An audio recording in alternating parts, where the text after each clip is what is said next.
요즘 활약이 대단합니다. 목격자 K씨 모셨습니다. 어서 오십시오. 불러주셔서 감사합니다. 아유, 자, 오늘도 또 중요한 얘기를 합니다. 자, 이 윤석열 대통령의 계엄령, 도대체 어떤 전략이었을까?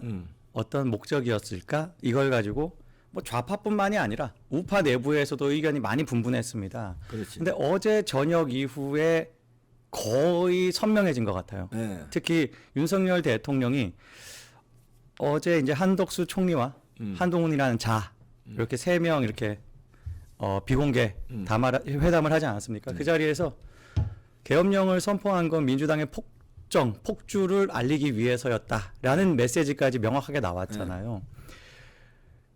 그걸 보고 많은 사람들이 그거였구나라고 하면서 조각을 맞춰보기 시작하면서 윤석열 대통령이 위대한 결단이었구나라고 이야기하는 평가하는 사람들이 점점 늘고 있습니다. 네. 그런데 그 중에서 제가 이번 방송에서는 딱 하나의 포인트를 맞추고 싶어요. 뭐예요? 바로 윤석열 대통령이 계엄령을 선포한 직후에 계엄군이 두 방향으로 움직였는데 하나는 국회로 가지 않았습니까? 네. 근데 영상으로 우리가 실시간으로 다 봤는데 굉장히 적은 인원이 무장도 제대로 갖추지 않고 좀 어설펐어. 예. 작전치고는 군사작전이 그렇게 어설플 수가 없어요. 이건 누가 봐도 계엄 상황에서 하는 군사적인 어떤 행동이 아니었어요. 네. 누가 봐도 이거는 그냥 밀면 밀려주는 네, 보여주기식. 뭐 이런. 그 정도로 이미 지시를 받은 게 아닌가 싶을 정도로 특히 가장 인상적이었던 장면은 안기령이 총기 탈취 행위가 되는 총기를 막 잡아 자기 쪽으로 당겼잖아요. 네. 그거는 정상적인 상황이면 전시가 아니어도 발포됩니다. 예. 근데 그거 공수부 동수 특전사 요원이 그거를 그쵸. 그거를 납둔다? 발포를 안 한다 하더라도 그건 비싸대길 테리시. 물리적인 제재도 아주 빠르게 간단하게 할 수 있는데 공수 특전사 애들인데. 누가 봐도 지금 그 국회에 파견된 계엄군은요. 특정한 지시를 받고 딱 우리가 여기 와 있습니다까지만 보여준 것 같아요. 거기까지만 해라. 여기서 더 오버하지 말고. 저는 그거는 뭐 저 개인 추정입니다만 민주당이 그 표결을 하는 것, 해제를 위한 표결을 하는 거를 시간적으로 최대한 조금 더 늦추려고 한 정도, 그걸 막는 것보다는 늦추려고 한 정도, 그리고 그렇게 버는 시간 동안 다른 곳에서 다른 일이 벌어지도록 하기 위함, 저는 이렇게 추정을 하거든요. 네. 다른 갈래로 간 계엄군은 이미 많이 알려졌죠. 선관위로 갔습니다. 영상 한번 보여주세요. 보시죠. 일단 틀어놓고 소리를 끄고 이야기를 한번 해보겠습니다. 자, 어제 뉴스타파가 자기네들 특종 영상이라고 막 자랑하듯이 보여준 영상이 우리 우파 시민들한테 어마어마한 힌트를 줬습니다. 저거죠. 계엄군 맞아요. 예. 저 선관위로 간 계엄군의 뭐 이걸 영상을 보여주는 거예요. 과천 맞습니다. 선관위입니다. 자, 국회라는 장소 한 곳, 국회도 여러 건물, 부속 건물이 있고 한데 그 본회의장, 본관에만 침투했던 불과 30명 정도의 계엄군 이야기되고 있잖아요. 그런데요, 선관위 관련해 가지고는 중앙선관위 과천 청사에 100여 명, 110명 뭐 110명 맞아요. 110명. 다른 곳에 또 한 100여 명, 다른 관악 청사. 연수원에 또 한 80여 명. 그 맞습니다. 합쳐서 300명. 예, 그렇게 그러니까 동시다발적으로 주요한 타겟을 아주 빠르게 강력한 병력으로 점거를 한 거죠. 요건 누가 봐도 뚜렷한 목적을 가지고 간 것이다. 이렇게 볼 수 있는데 뭐 현장에서 어떤 물품들의 압수라든가 뭐 이런 것들을 막 아주 대대적으로 한 건 아닙니다. 점거까지 간 것이고 점거하는 동안에 직원들이 아마 휴대폰으로 연락을 하거나 영상 기록을 남기거나 하지 못하게 하기 위해서 당직자들의 휴대폰 압수까지는 이루어졌다. 요 정도까지 보도가 되어 있어요. 저는 이게 대통령이 국민들이 꼭 알아주기 위한 아주 강력한 메시지라고 확신을 합니다. 이거는 정말 어마어마한 메시지인 것 같아요. 대통령이 지금 이 선관위에 대해서 어떤 시각을 가지고 있는지 보여줬다는 점에서 이제 이런 거예요.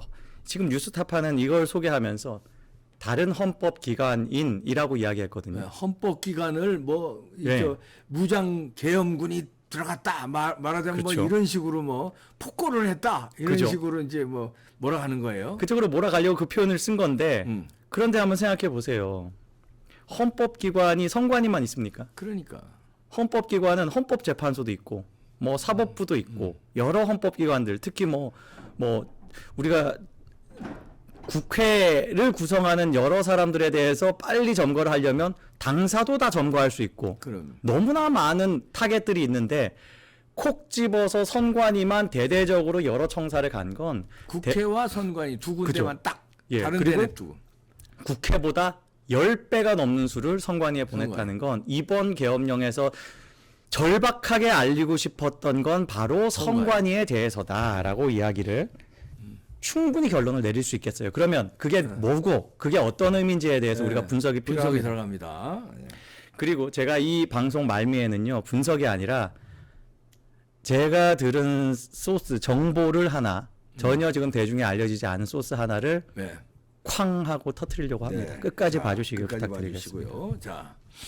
자, 두 번째 기사를 넘어가고 세 번째 이 국정원이 발표를 했던 적이 있거든요. 선관위가 그렇지. 해킹에 굉장히 취약하다. 예, 결과도 조작할 수 있다. 뭐 바꿀 수 있다. 뭐 별의별 그렇죠. 게 다 나왔어요. 심지어 당원 명부까지 선거인 명부까지도 바꿀 수 있다. 예, 개표 결과도 조작 가능하다. 이 국정원이 2023년 이 10월 10일 기사로 나온 건데 벌써 이게 1년이. 예, 점검을 다 한 다음에 나온 거예요, 이게. 이건 대통령이 그러니까 이렇게 보시면 됩니다. 많은 수사기관이라던가 뭐 정보기관들이 있지만 대통령이 거의 직할로 움직이는 건 국정원밖에 없어요. 그렇지. 그것만 가능해. 국정원만 가능해요. 경찰도 잘못 움직이면 직권남용. 검찰은 더더욱. 그렇지. 검찰은 아예 적이야 지금. 어느 정도 그 지금 한동훈 라인들이 곳곳에 암약하면서 그렇지. 무슨 짓을 할지 모르잖아요. 그럼요. 저는 국정원이 이렇게 적극적으로 움직인 게 바로 대통령의 합당한 지시를 받아서 적절하게 한번 들여다봤다라고 생각을 하고 아주 중요한 걸 발견했는데 대통령이 참 외로웠을 것 같습니다. 예. 이렇게 엄청난 뉴스를 냈는데 국민들의 반응이 참 미미했어요. 이거는 우리가 이때부터 총선 때까지 계속 떠들었어야 되는 그 이슈 중에 하나입니다. 총선 반년 전에 이거를 발표를 시킨 건 다 이 총선이 얼마나 중요한지 이번 총선에서도 절대 그런 부정이 없어야 된다는 강력한 메시지였는데 관심 가진 사람 별로 없어요. 우린 맨날 떠들었는데 이봉규 TV에서. 그럼요. 이걸로. 그럼요. 근데, 우리는 계속 그랬죠. 이거가 근데 대통령한테도 책임이 있는 게 이때 제가 그 부분을 좀 이때는 예. 이걸 이렇게 나왔으면 대대적으로 수사를 들어갔어야 되는데 대통령도 이때는 움찔한 것 같아요. 그러니까 사회 혼란, 정치적 혼란 이게 감당할 수 있을까 하는 게 약간 겁을 먹은 것 같아요. 그래서 그냥 지금 살짝 덮은 거야. 박사님 너무 좋은 말씀 해주신 거예요. 너무 좋은 말씀 해주셨는데 지금은 까야 되겠다 하는 거고. 아니요. 제가 조금 설명을 드릴게요. 제가 마지막에 딱 이거다라고 이야기하면 그게 대통령의 의지가 있었어도 막혔구나 어디선가. 어디서 막혔다. 이게 핵심이에요. 오늘 방송의 핵심은 이겁니다. 그겁니다. 오늘 막은 놈이 나옵니다. 네. 예. 얼마나 대통령이 이것을 가지고 중요한 결과를 내려고 노력을 했는지가 지금 이번 국정원에서도 그렇고 이번 계엄 상황에서도 그렇고 대통령이 어떻게 보면 만일 대통령 스스로는 본인을 희생해서라도 뭔가 메시지를 낸다라고 하면 가정법으로 대통령이 본인이 정치적으로 사망을 가정을 했다면 저는 이게 다잉 메시지라고 생각하는 거예요. 우리가 이걸 가지고 제대로 사후 추적을 해가지고 그렇지. 진실을 밝혀내야 됩니다. 그 싸움을 이제 본격적으로 세게 붙어야 되는 이제 거예요. 때가 왔습니다. 완전히 때가 왔습니다. 완전히 왔어요. 예. 자, 이때 이 국정원의 이런 발표 그리고 국정원의 어떤 사후 조치에 대해서 민주당은 어떤 식으로 대응을 했냐면 국정원이 이 선관위가 해킹 당하지 않도록 하기 위한 툴을 심은 걸 가지고 그게 해킹 툴이라고 공격을 했어요. 민주당이 굉장히 거기에 대해서 발작적으로 대응한 거는 너무 범인이 재발절인 티가 납니다. 그리고 제가 좀 저 홍보 좀 할게요. 이 투표지 발견한 거 접니다. 재검표를 할 때 제가 재검표 거의 모든 재검표 이제 당일날에 그 해당하는 법원에 가가지고 이걸 진행하는 과정에서 배추잎 투표지가 섞인 게 나오네. 제가 감시자로 들어갔고 그때 저는 이제 카메라를 딱 한 명만 쓸 수 있게 했어요. 그걸 제 카메라로 찍은 적이 있고 요거는 제 카메라는 아닙니다만 같이 팀에서 찍어가지고 제가 받아가지고 다른 이제 큰 채널에 보내가지고 요건 시뮬레이션으로 만든 거거든요. 이렇게 똑같이 그 사진과 똑같이 만들어서 국민들에게 알리는 그런 일이 있었습니다. 자, 선관위의 고질적인 문제는 뭐냐? 선관위원장이 대법관들이 돌아가면서 한다는 거예요. 그죠. 우리가 이런 일들이 벌어졌을 때 2020년 선거를 했을 때는 선관위원장 누군지 기억하세요? 몇 년? 2020년 요 투표지 나온 그 선거. 권순일입니다. 권순일이야, 권순일. 예. 권순일 선관위원장이었어. 권순일이 어떤 자인지 이제 다 확인됐잖아요. 그 다음에 노정희, 어떤 정치적 편향성에 대해서 비판받는 노정희가 선관위원장이 되어 있을 때 요런 재검표 작업을 했었고 그 과정 중에 요 표를 찾아낸 우리 이제 이 부정선거를 의혹을 가지고 이걸 찾아내려고 노력했던 그 사람들이 재검표할 때 재검표를 관리했던 그 대법원의 담당 판사가 노태학이었습니다. 배춧잎 투표지, 화살표 투표지가 노태학이 주재하는, 노태학이 관리한 그 재검표에서 발견됐어요. 저는 상식적으로는 이런 게 나오면 아, 이거는 무효표니까 이거 빼고 다시 계산할게요. 이거는 말이 안 된다고 생각해요. 그렇지. 이런 것들이 사후 혼입됐을 가능성을 강하게 의심해야 되는 것이고 이런 것들이 그러니까 이게 뭐냐면 요거는 왜 나오냐? 이 2020 요거는 그 롤 용지, 프린터 롤 용지를 마지막에 여기 마감하는 거. 끄트머리를 붙이는 테이프입니다. 테이프. 예. 그게 스캔이 된 거예요. 스캔이 된 겁니다. 스캔이 돼서 화상으로 일체로 출력이 된 겁니다. 이건 어떻게 의심할 수 있냐면 투표용지들을 가지고 사후에 이걸 조작을 하다가 광학 장비로서 스캔을 하면서 실수로 집어넣었을 가능성을 의심하는 거예요. 그렇지. 그런 것들에 대해서는 일단 주장이고 그거를 정밀한 감식, 포렌식으로 밝힐 의무가 정부 기관들에 있습니다. 그렇지. 수사기관과. 상식적으로 이것과 이것은 그런 식으로 나왔을 가능성을 의심하는 것이고 이미 부정선거에 대해서 이야기하는 사람들이 수도 없이 많이 이야기했는데 이 재검표를 주재했던 노태학은요. 요거 수사 의뢰해야 됩니까? 안 해야 됩니까? 네, 당연히 해야죠. 그리고 전부 증거를 다 동결시킨 다음에 나머지 정상적으로 잘 출력된 표들까지도 이렇게 사후 혼입이 아닌지에 대해서 포렌식하는 노력은 최선을 다해서 해야 되는 거예요. 그게 핵심인데 노태학은 요 무효표 빼고 다시 표 계산하세요. 아유 안 바뀌었네요. 박정 당선 끝. 그렇게 됐죠. 그 노태학이 몇 개월 후에 다음 선관위원장이 됩니다. 그러니까. 예. 역겨운 역사의 현장에 있었어요, 제가. 이 구조는 대통령이라는 권력이라도 이 대법원이라는 또 하나의 헌법 기관과 드러내놓고 맞짱 뜨는 게 어려울 수밖에 없어요. 그렇지. 그러면 그 다음 단계는 뭐냐? 계엄 그래서 할 수밖에 없는 거지. 일단은 대통령이 기대한 건 수없이 많은 고발이 들어갑니다. 많은 시민단체들이 그리고 여러 주체들이 우파 시민들이 고발을 해서 이 건과 그 이후의 건도 그리고 소쿠리 투표 건도 등등 해서 수도 없이 많은 건들이 고발이 들어갔는데 제가 오늘 오상종 단장님하고 소통을 해보니까 제대로 결론이 나온 게 없어요. 그러니까. 진행에 대해서 알려진 바도 없습니다. 하나는 뭐 여러 건이 있는데 서울중앙지검에서 놀고 쉬고 있는 게 있고 경기 남부청에서 쉬고 있는 게 있어요. 이런 것들이 최초의 이 건으로 고발을 넣었을 때는 대검찰청이 시원하게 각하를 하더라고요. 2021년도입니다. 그때는 김호수가 검찰총장이었고 자기네들 대선 걱정되니까 그런 결정을 내렸을 수 있죠. 아예 그게 직권남용이어도 그렇게 할 만합니다.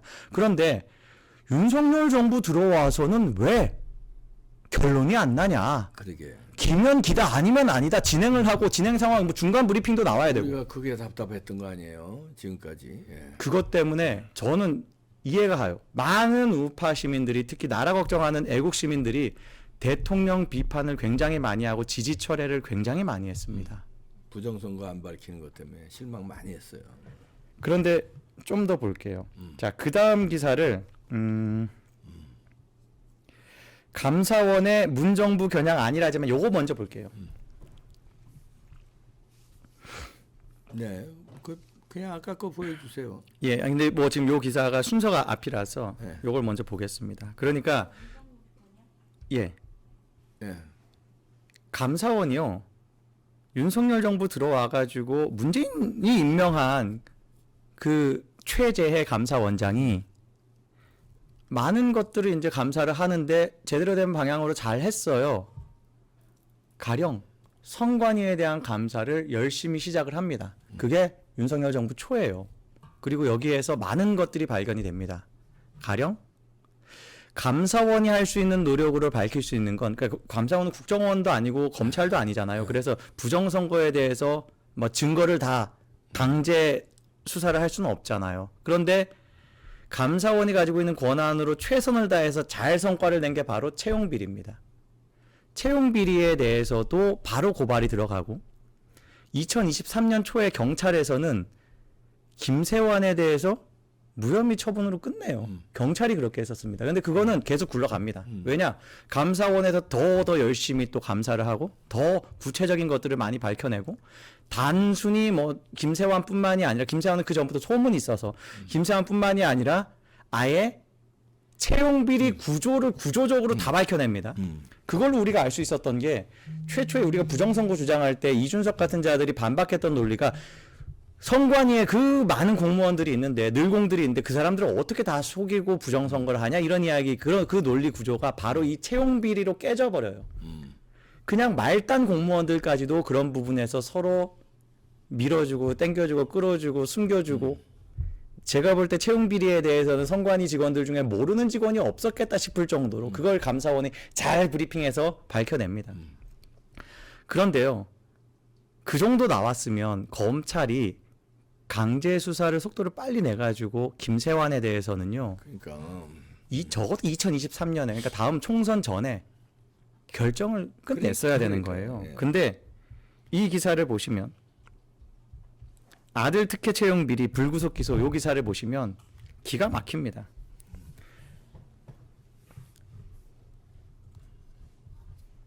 일단 불구속된 거 정말 분노합니다. 저는 이 불구속된 거는 구속영장을 쳤어요. 한 보름 전쯤에 구속영장 쳤는데 구속영장 기각됐습니다. 저는 이게 정치적으로 지금 정권이 매우 어려운 국면에 들어온 것 그리고 뭐 이재명과 관련된 여러 가지 뭐 나빴다가 좋았다가 뭐 이런 정치 상황들이 반영이 됐을 수밖에 없다라고 생각을 해요. 무슨 얘기냐면 2023년에 감사원이 이런 것들을 잘 이제 확인을 해가지고 공개를 딱 했을 때 빠르게 수사가 들어갔으면 그때 사전 구속으로 시작을 해가지고 구속 기소를 했고 지금쯤 벌써 판결을 받았을 거라고 아주 강한 확신을 가집니다. 네. 이미 감사원이 너무 구조를 잘 밝혔고 강제 수사로도 꽤 가지고 있었는데 이제서야 이게 굴러간 건 저는 검찰총장이 변한 것과 관계가 있나? 검찰총장이 바뀐 다음에 새로운 심우정 검찰총장이 자 지금부터 이거 굴려보자라고 해서 나온 속도 정도로 보이는 거예요. 일단 그 의심을 가지고 있고 이번에 민주당이 이번 주에 탄핵하려고 했던 사람이 있습니다. 바로 최재해 감사원장이에요. 네. 그게 어떤 메시지인지 이면에서 이 수싸움을 하는 그 빅샷들은 다 알겠죠. 저는 최재해 감사원장의 그런 탄핵은 당연히 선관위를 겨냥했다는 그리고 뭐 물론 문재인과 관련된 여러 가지 비리들 다 같이 자 어제 선관이 꽤 크죠. 선관위가 가장 크다고 저는 생각을 합니다. 네, 어제 그것 때문에 예. 예 우리 그 키르기스탄 대통령이 방한을 해가지고 대통령과 정상회담을 했고 그런 동안에 직관까지 하게 되는 네, 그러니까 뭐 지금 키르기스탄 대통령이 자국 매체 뭐 그렇게 큰 문제는 없었다. 뭐 큰 물리적인 충돌이나 이런 것들은 없었다라고 이야기하는 걸 알렸다라는 내용이 담겨 있습니다. 근데 이 기사에는 대통령 키르기스탄 대통령과 만나고 다른 일정들을 좀 당겼다. 뭐 오찬이라든가 이런 걸 좀 당겼다. 뭐 이런 이야기가 있어요. 그래서 이걸 가지고 이제 윤석열 대통령 비판하고 싶은 사람들이 이제 계엄을 위해서 이때부터 뭔가 좀 공식 일정까지 뭐 이렇게 변화가 있었나 뭐 이런 식으로 이야기를 하는데 참 신기한 뉴스가 하나 있어요. 마지막 뉴스 한번 띄워주십시오. 네. 자, 이미 우리가 4.15 총선 관련해 가지고 한번 이야기했던 겁니다. 요 사진을 한번 보여주세요. 이게 이번에 방문한 키르기스탄 대통령 좌파로프인가요? 그 사람 전임 대통령입니다. 전임 대통령. 그리고 이 사람이 스스로 사임할 수밖에 없었던 사건이 생기죠. 그게 바로 이 제목에 다 쓰여 있습니다. 자, 제목 올려주세요. 예. 부정선거입니다. 부정선거로 걸렸어요. 부정선거. 한국산 개표기. 이게 핵심입니다. 이게 한국산 개표기입니다. 예. 키르기스탄 대통령을 혹시 대통령이 특정 시점에 초빙을 했을까요? 그리고 대중에게 공개되지 않은 회담으로 중요한 대화를 나눴을까요? 궁금합니다. 저는. 그렇지. 아주 공교롭게도. 그러니까 말하자면 뭐 여러 가지 다른 어떤 뭐 통신을 이용한 소통이라든가 이런 걸로 하기 아주 부적절한, 그러니까 그러지 않아야 되는 아주 최고도로 잘 보안이 유지돼야 되는 그런 사안을 가지고는 정상회담 자리에서만 할 수 있겠죠. 비공개 정상회담 자리에서만.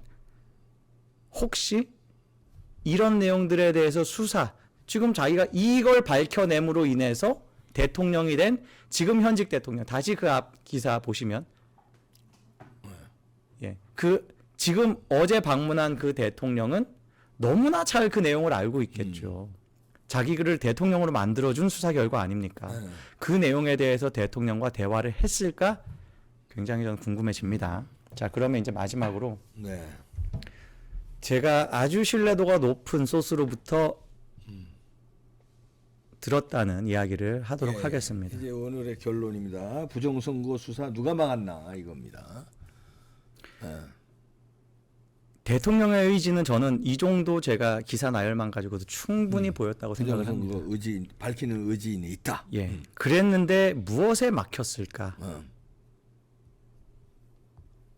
대한민국의 뭐 여러 가지 수사와 관련된 당국들이 있습니다. 뭐 수사 기관도 있고 간접 뭐 기관도 있고 정부 부처도 있고 이 부정선거 그리고 선관위를 향한 수사를 아주 적극적으로 방해한 뭉갠 주체가 있다고 합니다. 저는 그 두 사람의 이름을 들었습니다. 누구예요? 이렇게만 일단 지금은 표현할게요. 언젠가는 그 이름이 나올 수 있어요. 이렇게만 검찰이에요? 이야기하겠습니다. 검찰이에요? 지금 말씀드렸던 수사와 관련된 수많은 정부 부처들 중에서 그런 기관에 복무했었던 최고위직 공무원, 두 전직 공무원, 이미 전직이 된 최고위 공무원들, 그 사람들이 이걸 적극적으로 방해했다. 부정선거 수사를 때가 되면 그 이름은 나온다. 나올 것입니다. 그럼 두 사람이에요. 두 사람을 이름을 들었습니다. 하나는 대통령실이고 하나는 검찰이고 그래요?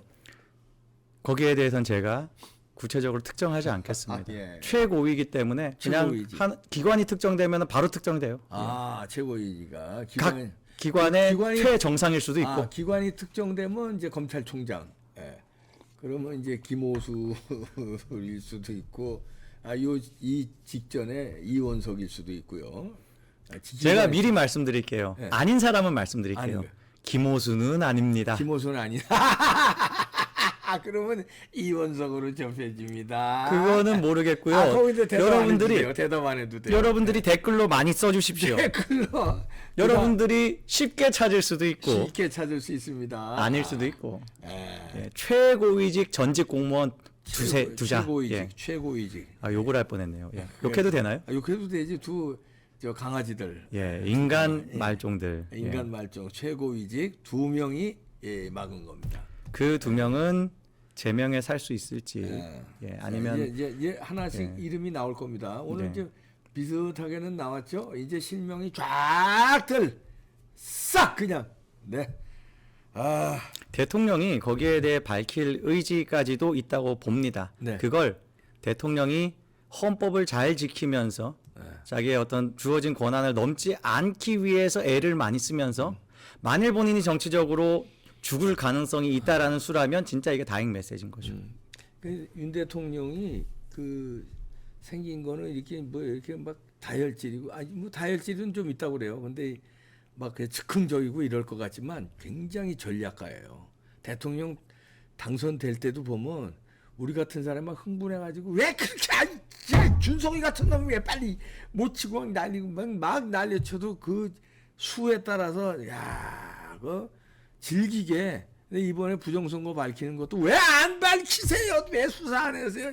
이번 막 숨 넘어가도 그런 아우성을 듣고 얼마나 속이 그러니까. 상했겠습니까? 근데 이제 그거를 법적으로 이 혼란인 상황이 없이 하려고 그랬는데 이 막힌 이 두 놈 때문에 막혔는데 더 이상 끌대기는 안 되겠다 해서 이번에 계엄을 하면서 국회는 하는 척하고 선관위를 더 많은 인력을 투입해서 딱 두 군데만 쳤습니다. 그 메시지를 강화해주게 뉴스타파가 멍청하게 영상으로 다 보도해주고 네. 우리 우파들에게 각인이 딱 됐습니다. 영상 제가 이거 사실 관상은 저는 별로 이렇게 뭐 이야기하는 걸 좋아하는 편은 아닌데 너무 재밌는 백재권 그 관상가의 표현이 있어요. 대통령에 대해서. 뭐라고? 대통령과 한동훈은 이제 관상을 평가를 하면서 대통령은 악어상, 한동훈은 원숭이상. 뭐 원숭이는 나무에서 떨어진다. 뭐 이런 이야기를 쭉 가는 맥락이 있고 대통령이 악어상인 걸 이야기하면서 표현한 게 있습니다. 물으면 안 놔? 그쵸. 악어는 가만히 눈을 꿈뻑꿈뻑. 그 속내를 알 수가 없죠. 그런데 결정적인 순간에 딱 무는 순간 그 먹이는요. 악어의 배를 갈라야지만 확인할 수 있습니다. 아하. 네, 이걸로 마치겠습니다. 목격자 K였습니다.